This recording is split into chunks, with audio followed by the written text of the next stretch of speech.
Bonjour à toutes, alors aujourd'hui je voulais revenir sur les 3 choses qui me semblent les plus importantes quand on fait du yoga enceinte. Donc la première, ça va être de penser à votre périnée.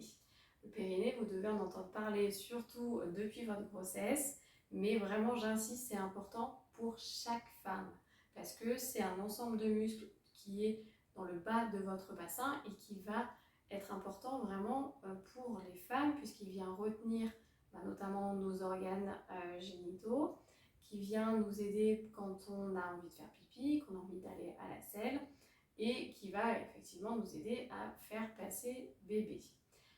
Donc quand on vous dit d'engager le périnée, c'est en fait comme si vous veniez retenir une envie d'aller faire pipi ou une envie d'aller à la selle. Donc vraiment, je viens aspirer de l'intérieur. Donc par exemple, ça fait j'inspire profondément avec le ventre, j'engage mon périnée, donc je retiens comme une envie de faire pipi et j'expire. Voilà, donc ça, essayez d'y penser pendant votre séance de yoga.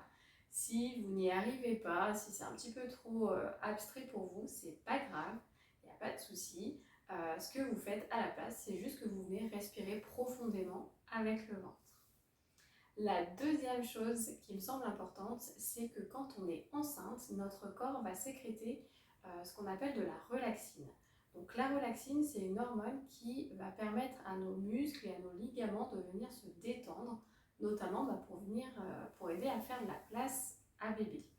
Donc c'est important d'avoir ça en tête parce que n'allez pas trop loin en fait dans vos postures. Si vous avez l'habitude de pratiquer le yoga, n'allez pas plus loin que ce que vous faites actuellement. Parce que vous allez vous dire, waouh, je suis souple, c'est super. Ok, parfait, mais faites attention à ne pas vous faire mal. Voilà, l'objectif du yoga prénatal, c'est pas de faire des postures de fou comme on peut voir sur Instagram, ou en tout cas, avec moi, ça ne sera pas le cas. Si vous le faites, c'est ok, mais faites attention de ne pas aller trop loin et de ne pas vous faire mal. Et la troisième chose qui me semble vraiment la plus importante quand on pratique le yoga enceinte, c'est vraiment de vous écouter. Faites confiance à votre corps.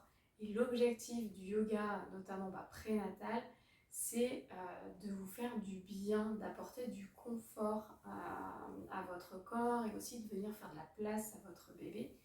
Donc s'il y a des postures dans lesquelles vous ne vous sentez pas bien, vous ressentez une gêne, vous avez envie de changer de côté, faites-le ou ne faites pas la posture, c'est pas grave.